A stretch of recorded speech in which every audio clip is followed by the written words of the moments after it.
kita belajar tema 2, subtema 1, pembelajaran 1. Sebelum belajar, biasakan untuk membantu orang tua terlebih dahulu ya.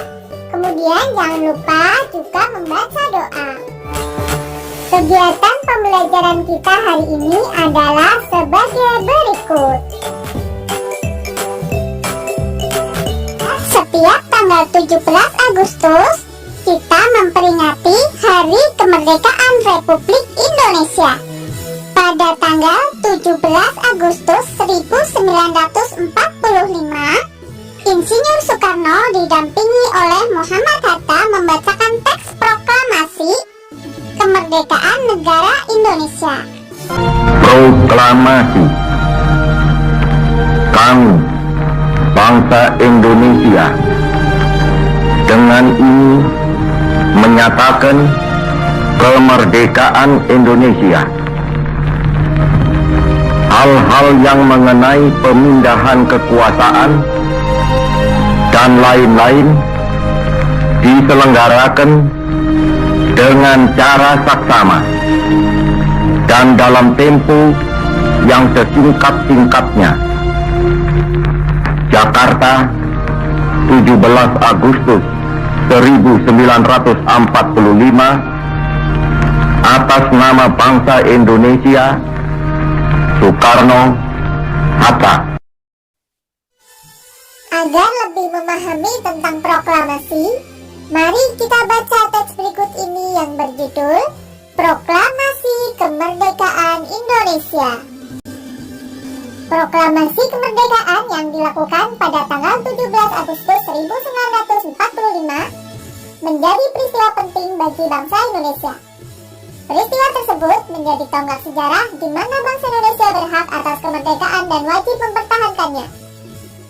Diawali dengan dijatuhkannya bom atom oleh tentara Amerika Serikat pada tanggal 6 Agustus 1945 di kota Hiroshima, dan pada tanggal 9 Agustus 1945 di kota Nagasaki, Jepang akhirnya menyerah kepada tentara sekutu. Peristiwa ini dijadikan kesempatan oleh bangsa Indonesia untuk segera membebaskan diri dari penjajahan bangsa Jepang. Teks proklamasi ditulis di rumah Laksamana Tadashi Maeda, Jalan Imam Bonjol nomor 1. Para penyusun teks proklamasi adalah Insinyur Soekarno, Dr. Andes Muhammad Hatta, dan Mr. Ahmad Subarjo. Konsep teks proklamasi ditulis oleh Insinyur Soekarno.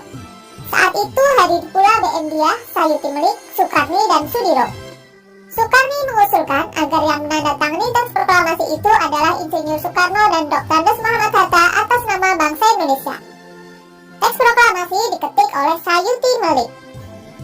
Pagi harinya, 17 Agustus 1945 di kediaman Soekarno, Jalan Bagangsaan Timur nomor 56 telah hadir antara lain Suwiryo, Wilopo, Gafar Pringgadikdo, Tabrani, dan Trimurti.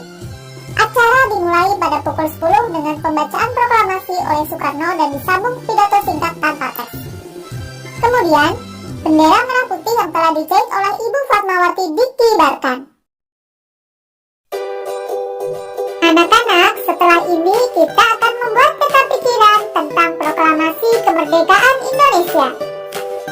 Peta pikiran dapat dibuat menggunakan kata tanya adik Simba. Apa, di mana, kapan, siapa, mengapa, bagaimana. Yang pertama adalah A, apa. Kata tanya untuk menanyakan hal atau peristiwa yang terjadi. Di mana untuk menanyakan tempat. K, kapan untuk menanyakan waktu. Siapa untuk menanyakan seseorang atau pelaku yang terlibat dalam sebuah peristiwa. M, mengapa untuk menanyakan sebab. Bagaimana untuk menanyakan cara atau proses terjadinya suatu peristiwa. Nah anak-anak, sekarang silakan kalian lengkapi peta pikiran tersebut dengan kalimat tanya sekaligus jawabannya berdasarkan kata tanya yang sudah kita pelajari tadi. Anak-anak hebat, perbedaan daerah, agama, dan suku bangsa bukanlah penghalang bagi bangsa Indonesia untuk bersatu. Perbedaan pendapat menjelang proklamasi sempat terjadi. Namun akhirnya mereka bersatu padu untuk memproklamirkan kemerdekaan Indonesia.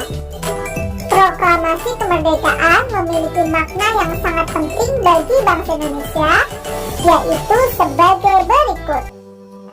Yang pertama, sebagai puncak perjuangan bangsa Indonesia melawan penjajah. Yang kedua, pengakuan kepada dunia luar bahwa Indonesia adalah negara yang merdeka. Yang ketiga, menaikkan martabat bangsa. Yang keempat, perjuangan sebagai negara baru yang mandiri dan tidak tergantung kepada negara lain. Yang kelima, tonggak sejarah negara Indonesia. Anak-anak hebat, tahukah kalian bahwa kerukunan dalam perbedaan memerlukan adaptasi atau penyesuaian diri. Apabila kita berada di tempat yang baru, maka kita perlu menyesuaikan diri dengan keadaan setempat agar kita bisa diterima. Hal tersebut juga berlaku untuk tumbuhan loh. Tumbuhan juga perlu beradaptasi dengan lingkungan hidupnya. Bagaimana cara tumbuhan beradaptasi? Bunga teratai. Tahukah kamu bunga teratai? Tanaman ini tumbuh di air. Agar dapat menyesuaikan diri, tanaman ini memiliki akar di bawah air. Tangkai daunnya tumbuh menjalar sehingga daun teratai dapat mengapung di air. Daun teratai bundar dan lebar.